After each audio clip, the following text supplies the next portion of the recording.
Governor और राज्य सरकारों के बीच में टकराव बहुत आम बात बन चुकी है इंडिया में। हमारा संविधान कहता है कि गवर्नर मंत्रिपरिषद की सलाह पर काम करेगा, लेकिन राज्य सरकारों का यह कहना है कि गवर्नर उनके फैसले लेने, उनके बिल पास करने और उन्हें प्रशासनिक डिसीजन लेने में अड़चने डाल रहे हैं। एग्जाम्पल के तौर पे आप केरला का एग्जाम्पल ले सकते हैं, जहाँ पर वहाँ की स्टेट असेंबली ने 7 बिल को पास किया और 7 बिल को वहाँ के गवर्नर ने कई महीनों तक अपने पास ही रखा। बाद में सुप्रीम कोर्ट के इंटरवीन के थ्रू वहाँ के गवर्नर ने इस बिल को पास किया। सेम ही चीज़ आप देख सकते हैं तमिलनाडु में। तमिलनाडु में लगभग 10 बिल को वहाँ के गवर्नर ने वापस कर दिया। बाद में वहाँ की स्टेट असेंबली ने खुद पास किया उस बिल को दोबारा जा करके, तो बिल अपने आप कानून बन गया। अब बात वही सिंपल सी आप पंजाब में देख सकते हैं।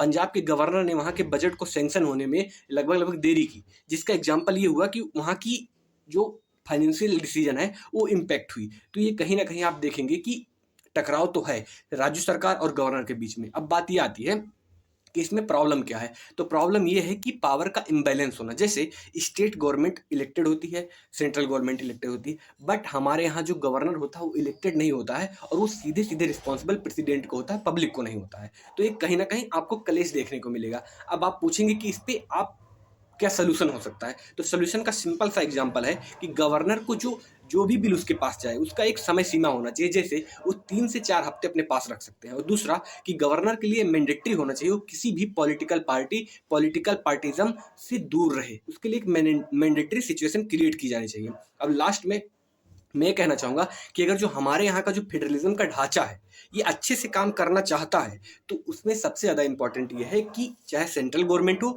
चाहे स्टेट गवर्नमेंट हो, उन दोनों को एक दूसरे की संवैधानिक सीमाओं का सम्मान करना ही होगा, ताकि ये स्मूथ फंक्शनिंग हो सके।